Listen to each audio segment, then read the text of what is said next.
परम सत्कार गुरु प्यारी सात संगत जी राधा स्वामी जी। सात संगत जी, कल बाबा जी ने डेरे में जो सत्संग फरमाया था उसके खास अंश हमने आपके साथ साझा कर दिए थे जी। कल बाबा जी ने संगत को समझाने के साथ साथ डांट भी लगाई थी जी, जिसके बारे में हम इस वीडियो में बताने जा रहे हैं जी। बाबा जी ने संगत को दर्शनों के लिए बड़ी डांट लगाई। बाबा जी कहने लगे कि सबसे ज़्यादा बेअदबी सत्संगी करते हैं।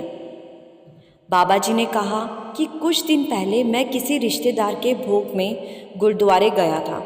वहाँ रिश्तेदार कम थे और संगत बहुत ज़्यादा थी, और संगत गुरु को देखते ही माथे टेकने लगते हैं और खड़े हो जाते हैं। सात संगत जी, यहाँ बाबा जी ने इशारों में समझाया है कि संगत ऐसा करती है तो इससे गुरु ग्रंथ साहिब की बेअदबी होती है। आगे बाबा जी ने समझाया कि इतने सत्संग सुनने के बाद भी संगत समझती नहीं है। कहीं गुरु मिल जाए तो कभी गुरु के पीछे दौड़ने लगते हैं, कभी तालियां बजाने लगते हैं, कभी गाड़ी के पीछे भाग पड़ते हैं। संगत गुरु को तो बहुत मानती है, लेकिन गुरु की नहीं मानती। ऐसे पीछे भागने से कुछ नहीं मिलने वाला। बाबा जी ने समझाया कि मैं कितनी बार कह चुका हूँ, दर्शन ना तो दिए जाते हैं और ना ही लिए जाते हैं। शरीर के दर्शन करने से कुछ हासिल नहीं होगा। शरीर ना तो गुरु बन सकता है और ना ही चेला बन सकता है। शब्द गुरु सूरत धुन चेला। आगे बाबा जी ने कहा, जिस मालिक ने देना है उसके साथ रिश्ता जोड़ो। करनी में जाहिर होगा तो मालिक ने जो देना है वो 7 समुंदर पार बैठे होंगे तो भी दे देंगे। लेकिन अगर करनी में जाहिर नहीं किया तो साथ बैठकर भी खाली के खाली रह जाओगे। आगे बाबा जी ने कहा कि हम मन के अधीन हुए बैठे हैं। सत्संग में आते तो ज़रूर है, लेकिन सत्संग पर अमल नहीं करते। सत्संग सुनकर भी हमारे ऊपर कोई असर नहीं होता। हम पंडाल में आते हैं और सत्संग में क्या समझाया गया है उसको हम अमल में नहीं लाते। आगे बाबा जी ने समझाया, जो मिलेगा करनी से मिलेगा, मांगने से कुछ नहीं मिलने वाला। चले तो हैं हम मालिक को पाने, लेकिन मन में दूसरों के लिए नफरत भरी पड़ी है। दूसरों से हम ईर्ष्या करते हैं। तो क्या ऐसे मन से हम मालिक को पा सकते हैं? जब तक मन में दूसरों के लिए ईर्ष्या नहीं निकलती तब तक मालिक को हासिल नहीं कर पाएंगे। जब तक हम इस बात को नहीं समझेंगे कि हर किसी को उस एक ही मालिक ने बनाया है, सभी बराबर है, तब तक मालिक नहीं मिलने वाला। शरीर के साथ जुड़ी हुई चीज़ों को हम बयान करने पर लगते रहते हैं, लेकिन जो असली दौलत है उस तरफ हम ध्यान ही नहीं देते। फिर बाबा जी ने रिश्तों के बारे में खोलकर समझाया था कि हम यहाँ झूठे रिश्तों में फंसे पड़े हैं। कोई हमसे मीठी मीठी बातें कर ले तो हम उस पर विश्वास करने लगते हैं। हमें लगने लगता है कि कभी बुरा समय आया तो ये हमें बुरे समय से बाहर निकालेगा। हमें ऐसी मीठी बातें करने वाले ठगों से बचकर रहना चाहिए। हमें इस बात की समझ ही नहीं कि एक ही रिश्ता सच्चा है, बाकी सब रिश्ते यहाँ झूठे हैं। बाबा जी ने नाटक का उदाहरण देते हुए समझाया कि कलाकार नाटक में अदाकारी करता है। नाटक में कोई उसकी माँ बनती है, कोई भाई तो कोई बहन।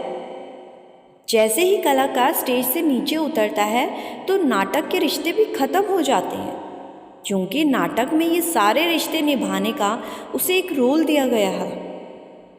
और जब नाटक खत्म तो रिश्ते भी खत्म। ऐसे ही ये दुनिया भी एक स्टेज है। ये दुनिया मालिक का बनाया हुआ एक रंगमंच है। कोई यहाँ माँ बनकर अपना रोल अदा कर रहा है तो कोई भाई बहन बनकर।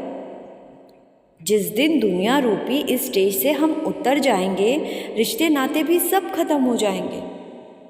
जब तक हमारा दायरा जिस्मों का है तब तक ये रिश्ते नाते हमारे साथ हैं।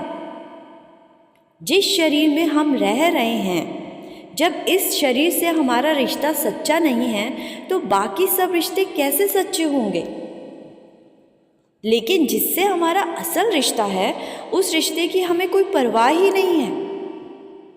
अगर आप किसी से आस लगाए बैठे हैं कि ये हमारे दुख में हमारे काम आएगा या ये हमारा कोई बिगड़ा काम बना देगा, तो ये आपका सबसे बड़ा वहम है। यहाँ सारे रिश्ते गर्जों के हैं, इससे जितनी जल्दी हो सके खुद को निकाल लो।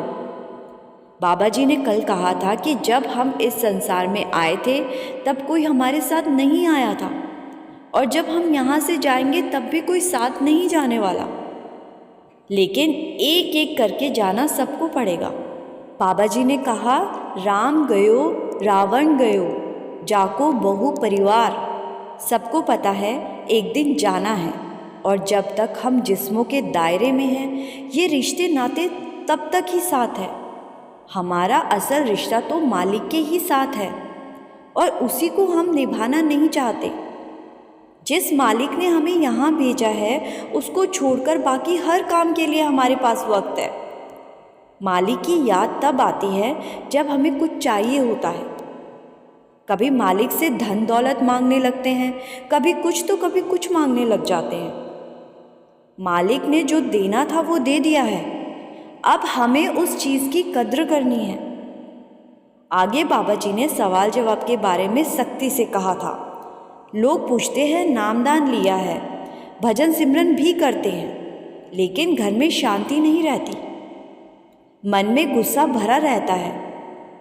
बाबा जी ने समझाया कि सुबह भजन सिमरन करके हम सोचने लगते हैं कि आज का भजन सिमरन तो हो गया, अब जो चाहे कर लो, गाली गलौज भी कर लो, दूसरों से ईर्ष्या भी कर लो, गुस्सा भी कर लो। बाबा जी ने समझाया कि हम जो भी कदम उठाते हैं उसका कहीं ना कहीं असर ज़रूर पड़ता है। नामदान ले लेने का मतलब ये नहीं कि भजन सिमरन के बाद कुछ भी करते जाओ।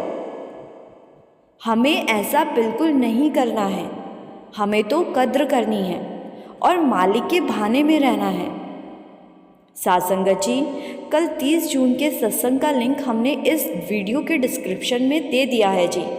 जिन्होंने कल का सत्संग नहीं सुना वो सुन सकते हैं जी। और अब 7 जुलाई को भी बाबा जी डेरे में सत्संग फरमाएंगे जी। संगत बाबा जी की कल समझाई गई सारी बातों को ध्यान में ज़रूर रखें जी, तभी आपको कुछ लाभ मिल पाएगा जी, नहीं तो कोई फ़ायदा नहीं होगा। सासंगत जी, कमेंट में राधा स्वामी लिखना मत भूलिए जी, और वीडियो को दूसरी संगत के साथ ज़रूर शेयर कीजिए जी। जो अभी इस चैनल से नहीं जुड़े हैं और संगत के अपने इस चैनल रूहानी सफ़र को सब्सक्राइब ज़रूर कीजिएगा। गुरु प्यारी सासंगत जी, राधा स्वामी जी।